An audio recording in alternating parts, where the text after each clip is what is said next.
Have you ever learned something about your best friend that made you wish you'd never asked? I can't unknow what I found out. Hi, I'm Liz, 28, and I always thought I was good at reading people.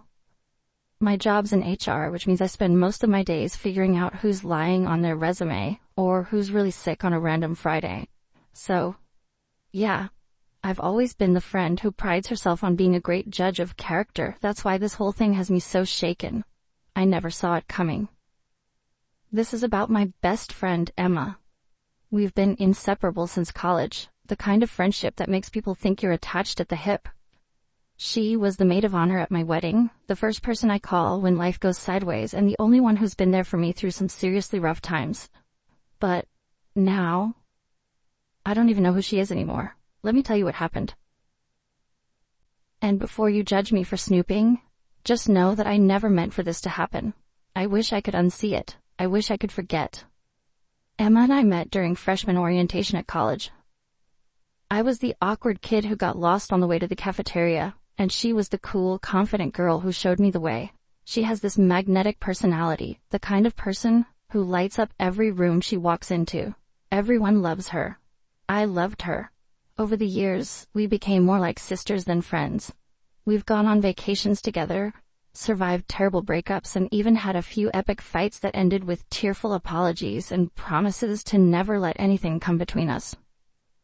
She knows everything about me, and I thought I knew everything about her. Emma grew up in a small town about 3 hours away, but she doesn't talk about her childhood much. All I really knew was that she didn't have a great relationship with her parents. Anytime I'd ask about them, she'd just shrug it off and change the subject. They're not worth talking about, she'd say. I figured it was some kind of estrangement situation. Maybe they were just overly strict or critical. I didn't push her on it. Everyone has things they'd rather not relive, right? About 2 months ago, Emma and I planned a weekend road trip to her hometown. She wasn't thrilled about it, but I'd convinced her we needed to get out of the city, and her small town seemed like a quirky, fun getaway. She finally agreed, though she warned me there wasn't much to see.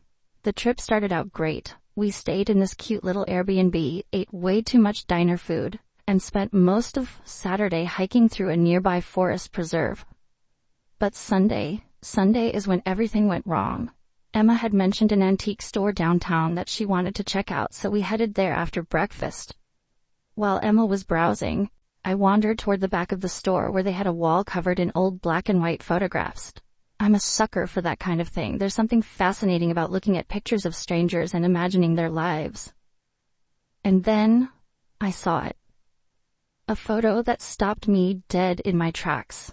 It was a family portrait dated 1999, showing a man, a woman, and 2 kids, a boy who looked about 10 and a girl who couldn't have been older than 6. The little girl was Emma. I'd know her face anywhere, even as a kid.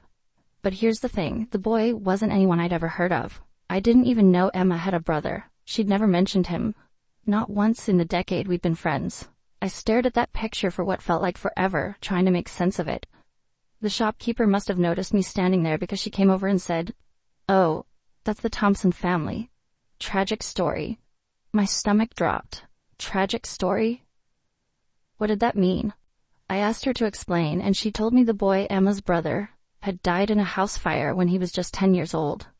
The parents survived, but apparently the whole town knew it, tore the family apart. Emma's mom ended up in a psychiatric hospital for a few years, and her dad became an alcoholic. I couldn't believe what I was hearing. How had Emma never told me any of this? I felt like I just stumbled into a chapter of her life I was never meant to read. When Emma came back to find me, I must have looked like I'd seen a ghost because she immediately asked what was wrong. I didn't know how to bring it up, so I just said I wasn't feeling well and suggested we head back to the Airbnb. The whole ride back, I was silent, trying to figure out how to approach her about what I'd learned. That night, I couldn't take it anymore. I brought up the antique store and asked her about the picture. The moment I mentioned it, her whole demeanor changed. She went pale, her eyes darting around the room like she was looking for an escape route. "Liz," she said, her voice trembling, "why couldn't you just leave it alone?" She didn't deny it. She told me about the fire, about her brother, about how her family fell apart afterward. But then she said something that sent chills down my spine. It wasn't an accident. I couldn't even speak. She started pacing the room, her hands shaking, and said, "I was the one who started the fire." Emma told me that when she was 6 years old, she'd been playing with matches in the basement. She didn't mean to burn the house down, but it happened so fast. She tried to wake her brother up, but by the time she got to his room, the smoke was too thick. She ran out of the house and left him behind. Her parents blamed her, of course. They never outright said it, but she could see it in the way they looked at her, the way they stopped hugging her or tucking her in at night. The whole town knew what happened, and even though she was just a kid, she became the local pariah. That's why she left as soon as she could and never looked back. I didn't know what to say. What do you say to something like that? She was sobbing by this point, saying she didn't mean to do it, that she spent her entire life trying to make up for it, even though she knows she never can. I told her it wasn't her fault, that she was just a kid and didn't know what she was doing, but she didn't believe me. And honestly, a part of me didn't believe me, either. Since that night, things between us haven't been the same. I can't look at Emma without thinking about what she told me. I know it's not fair. She's been carrying this guilt for decades, and the last thing she needs is me judging her. But I can't help it. Every time I see her, I think about her brother and wonder what kind of life he could have had if things had been different. Emma must have sensed the shift because she's been pulling away too. We still talk, but it's surface level now. None of the deep, soul-bearing conversations we used to have. It feels like the foundation of our friendship has cracked, and I don't know if it'll ever go back to the way it was. I wish I'd never seen that photo. I wish I didn't know. Because now I'm stuck with this knowledge, and I don't know what to do with it. Emma's my best friend, but a part of me can't help wondering if I ever really knew her at all. So, Reddit, what would you do? Would you try to rebuild the friendship, or is this just too much to come back from? Update: I tried to move past what my best friend told me, but I don't think I can. Reddit: it's been a little over a month since I shared my story about Emma, my best friend, and the secret she dropped on me. Thanks to everyone who commented or messaged me after the original post. I read every single response. Some said I should forgive her and move on. Others suggested distancing myself because the weight of her secret isn't something I signed up for. Honestly, I feel stuck somewhere in between. Things with Emma have only gotten more complicated since then, and writing this out might help me figure out what to do. After Emma told me about the fire and her brother, I thought I could compartmentalize it. She made a terrible mistake, but she spent her life trying to make up for it. She's a good person now, right? But it's not that simple. Knowing what I know, I can't unsee it. Every time I look at Emma, I picture that house in flames, her running out and leaving her brother behind, her parents blaming her, and the entire town whispering. This shadow hangs over her, and now I feel its weight too. Emma noticed and became distant, and our closeness frayed. 2 weeks after my first post, Emma handed me a box with her childhood journals and photos, saying, "If you want to know everything, here it is." I didn't want to open it, but she insisted.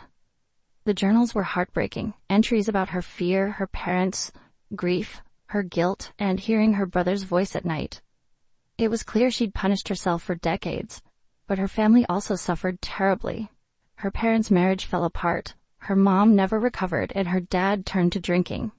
Emma was the match that lit the fire, literally and figuratively. After reading, I asked what she wanted from me, but she didn't have an answer. She cried, apologizing for dumping this on me, saying she never wanted me to know, but couldn't keep pretending everything was fine. I told her I needed time to process, and though she understood, she said, "I understand if you can't look at me the same way anymore." She was right, I don't.